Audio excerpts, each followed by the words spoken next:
Moi, je cherche à avoir un débat avec quelqu'un qui prétend dire que les immigrants ne sont pas importants au Canada. Les immigrants ne sont pas importants et que ce sont les natifs qui travaillent pour nourrir les immigrants, ce sont les natifs qui font vivre les immigrants, ce sont les natifs qui supportent le fardeau qu'apportent les immigrants au Canada. Si tu es de ceux qui pensent cela, il n'y a aucun problème. Organisons, je vais dire, un débat autour d'une émission qui met ça en avant. Moi, je te dis la vérité, même dans mon plus profond sommeil, je suis prêt à faire ce genre de débat. Pas parce que je veux avoir raison, mais je suis fatigué de ce mensonge et du fait qu'on pointe du doigt les immigrants sur des choses qui ne sont pas vraies. Parce que moi, je pense que les immigrants sont autant et même peut-être plus importants que les natifs ici au Canada en matière d'apport dans le pays Canada, en fait. N'en parlons pas dans les provinces. OK? Et même pour t'aider, je vais te donner 6 points. 6 points, juste 6 points, parce qu'il y a plein de points. Prends 6 points phares qui te montrent que les immigrants sont autant importants que les natifs et même parfois plus importants que les natifs ici au Canada. On regarde d'abord le premier point sur le plan démographique. Les femmes en moyenne ici accouchent à l'âge de 31 ans. Et quand on te parle d'accoucher, des fois c'est un enfant, deux enfants. Rare de fois que tu vas voir que c'est 3, 4 enfants, ce qui se faisait avant. Mais maintenant, en moyenne, quand on te dit qu'une femme accouche là, déjà en moyenne, c'est à 31 ans, ce qui est très tard. Mais quand elles accouchent, c'est 2, 3 enfants. Mais le Canada a une superficie à peu près de 9 millions de kilomètres carrés, avec une population de 38 millions d'habitants pour 9 millions de kilomètres carrés. Ça ne suffit pas. Ça ne suffit pas. Ça ne suffit pas. Et quand on te fait entrer les immigrants, on dit, mais les immigrants, ils sont nombreux, tu sais même pas de quoi tu parles. Tu sais pas de quoi tu parles. Mais les immigrants font des enfants. Les immigrants font des enfants. La population est vieillissante. Il faut qu'on change. Il faut qu'il y ait une nouvelle, je vais dire, une nouvelle population. Ça doit changer. Certes, le taux de mortalité est de plus en plus bas, mais il n'y a pas de natalité, d'où le fait que la population est beaucoup plus vieillissante. C'est pour ça que les immigrants sont importants. OK? Le deuxième point, OK? Il faut tourner l'économie.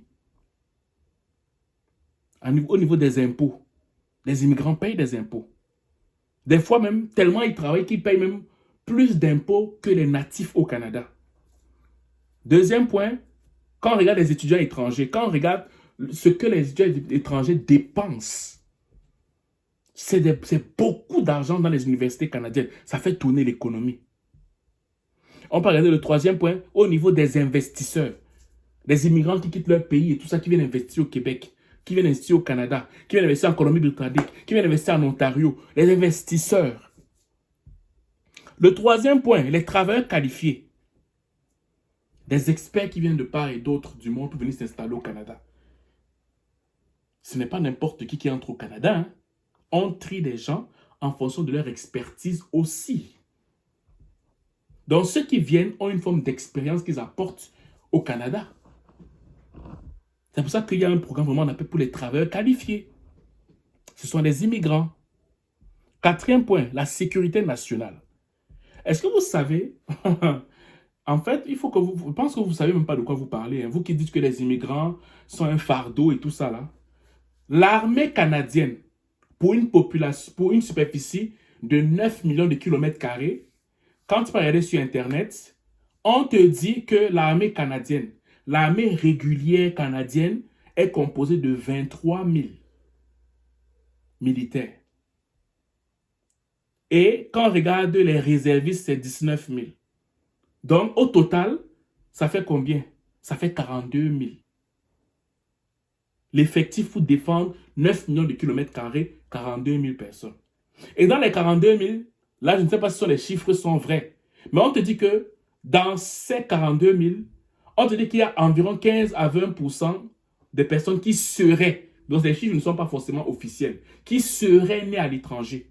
Bon, imagine-toi donc quand on parle de 15 à 20%, dans 42 000, on tourne autour de 6 300 à 8 400 personnes immigrantes déjà. Bon, maintenant, combien qui sont nés au Canada, qui sont citoyens canadiens maintenant, mais qui sont immigrants pour vous, ok, font partie aussi de l'effectif. Donc, même au niveau de l'effectif là, le 43 000 qu'il y a pour pouvoir défendre les 9 millions de kilomètres carrés au cas où on aurait des attaques, ce n'est pas suffisant. Mais maintenant, le 42 000 là, il y a beaucoup d'immigrants à l'intérieur. Donc, même pour la sécurité nationale, les immigrants sont importants. La sécurité nationale, nos forces armées canadiennes, combien d'immigrants nous défendent, sont prêts à payer de leur vie. Ça, tu ne regardes pas ça comme ça. Mais tu regardes au niveau de ton nombril, en fait. 5e point, l'agriculture. Tu serais peut-être surpris, mais beaucoup d'immigrants nourrissent les Canadiens, les Québécois. Quand il faut faire la cueillette, des choses comme ça, ce ne sont pas des Québécois qui le font. Ce ne sont pas des Canadiens anglophones qui le font. On fait venir grandement des immigrants pour faire ça. Est-ce que c'est faux? Est-ce que c'est faux? C'est pas faux. On fait grandement venir des immigrants pour le faire. Le 6e point, les études supérieures. Il y a combien de Québécois qui font des études supérieures? Il y a combien de Canadiens qui font des études supérieures? Je ne dis pas qu'il n'y en a pas, mais il n'y en a pas autant comme les immigrants. Est-ce que c'est faux? Non. Ok. Que ce soit Canada anglophone, que ce soit le Canada francophone. Bon, moi je m'arrête juste à ces points-là. Juste ça là, ça te montre. Juste ça là. Ça te montre que les immigrants sont autant importants que les natifs. Et des fois même un peu plus importants que les natifs. Donc si toi tu penses que les immigrants ne sont pas importants, c'est juste une idéologie fanatique. Ce n'est pas une réalité. Et c'est la raison pour laquelle je vous dis, je suis très intéressé à avoir un débat avec celui qui pense que les immigrants ne sont pas importants. Le jour où tu es prêt, je suis prêt. Même dans mon plus profond sommeil, sans préparer les notes, je serai prêt à faire ce débat avec toi. Ok? Voilà. Je te souhaite de passer une excellente journée ou une excellente soirée, dépendamment du lieu où tu m'écoutes. Ciao.